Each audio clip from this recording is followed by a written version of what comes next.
இயர்ஸ்க்கு பிஃபோர் ஒரு pregnant lady அங்கே ஸ்டே பண்ணியிருந்திருக்காங்க. அவங்க பிளாக் மேஜிக் வம்சத்துலேருந்து வந்த ஒருத்தவங்க. எப்போ அந்த ஃபேமிலி அவங்களோட பேபியை ரிச்சுவல்ஸ்க்காக யூஸ் பண்ணிக்கலான்னு டிசைட் பண்ணுறாங்களோ அப்போ அந்த ஃபேமிலியை விட்டு வெளியே வந்திருக்காங்க. பட் அது ரொம்பவே லேட்டாக இருந்திருக்கு. ஆல்ரெடி ஹாஃப் ரிச்சுவலை அந்த பேபிக்காக அவங்க செஞ்சுருக்காங்க. அது பாதியிலேயே நின்றதால் அந்த டீமன்ஸ் பேபி பம்குள்ளே இருக்க அந்த பேபியை டிஸ்டர்ப் பண்ண ஸ்டார்ட் பண்ணுது.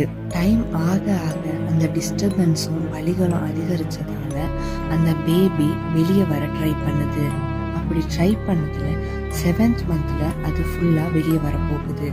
அந்த வலி திடீர்னு வந்ததால் அந்த லேடிக்கு தாங்கிக்க முடியாமல் கீழே விழுந்து தலையில் அடிபட்டு அன்கான்ஷியஸ்க்கு போயிடுறாங்க. அந்த பேபி முழுசாக வெளியே வர முடியாமல் தொப்புள் கொடி கூட கட் பண்ண இயலாமல் நசுங்கி கொடூரமாக அங்கேயே செத்து போகுது. அந்த லேடி எப்படியோ உயிரோட தான் இருக்காங்க, பட் கோமால இருக்காங்க. அந்த பேபியில தொப்புள் கொடி கட் ஆகாமல் இருக்கும்போது தான் அது இறந்துருக்கு. ஸோ அதோட ஒரு கனெக்ஷன் எப்பயுமே இந்த வேர்ல்டோட இருந்துக்கிட்டே தான் இருக்கும். இதுக்கு மேலே இந்த வீட்டில் இருக்கக்கூடாதுன்னு டிசைட் பண்ணவங்க அப்போ தான் அந்த வீட்டை விட்டு வெளியே வந்துடுறாங்க.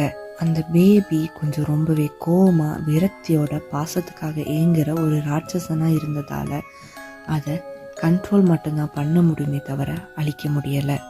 ஈவன் தோ காடால் கூட கண்ட்ரோல் தான் பண்ண முடியுமே தவிர அழிக்க முடியாது.